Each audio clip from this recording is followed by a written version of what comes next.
La Bible en un an.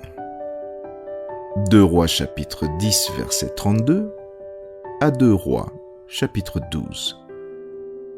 Psaume 145. Proverbe 18, 1. Lecture du 27 juin.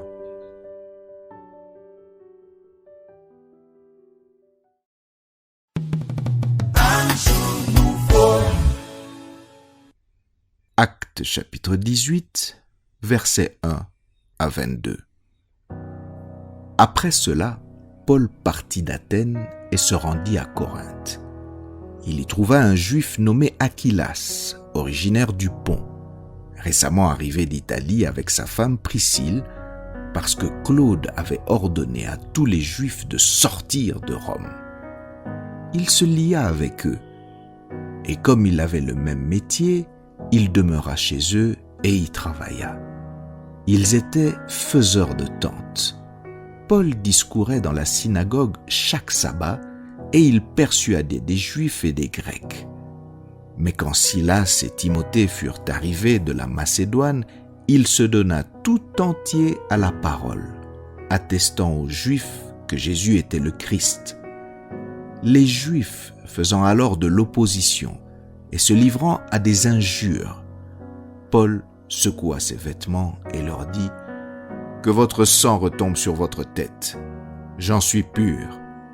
Dès maintenant, j'irai vers les païens. » En sortant de là, il entra chez un homme nommé Justus, homme craignant Dieu et dont la maison était contiguë à la synagogue. Cependant, Crispus, le chef de la synagogue, crut au Seigneur avec toute sa famille. Et plusieurs Corinthiens qui avaient entendu Paul crurent aussi et furent baptisés. Le Seigneur dit à Paul en vision pendant la nuit, « Ne crains point, mais parle et ne te tais point, car je suis avec toi et personne ne mettra la main sur toi pour te faire du mal. Parle, car j'ai un peuple nombreux dans cette ville. » Il y demeura 1 an et 6 mois, enseignant parmi les Corinthiens la parole de Dieu. Du temps de Galion était proconsul de l'Achaïe.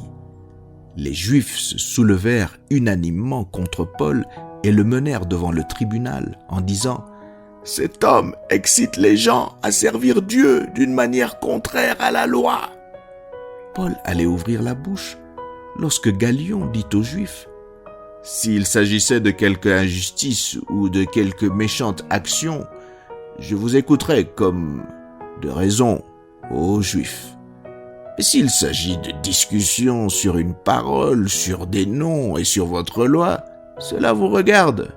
Je ne veux pas être juge de ces choses. » Et il les renvoya du tribunal. Alors tous, se saisissant de Sosthène, le chef de la synagogue, le battirent devant le tribunal sans que Galion s'en mît en peine. Paul resta encore assez longtemps à Corinthe. Ensuite, il prit congé des frères et s'embarqua pour la Syrie avec Priscille et Aquilas, après s'être fait raser la tête à Sancrée, car il avait fait un vœu. Ils arrivèrent à Éphèse et Paul y laissa ses compagnons. Étant entré dans la synagogue, il s'entretint avec les Juifs, qui le prièrent de prolonger son séjour, mais il n'y consentit point. Et il prit congé d'eux, en disant « Il faut absolument que je célèbre la fête prochaine à Jérusalem. Je reviendrai vers vous, si Dieu le veut. » Et il partit d'Éphèse. Étant débarqué à Césarée, il monta à Jérusalem, et après avoir salué l'Église, il descendit à Antioche.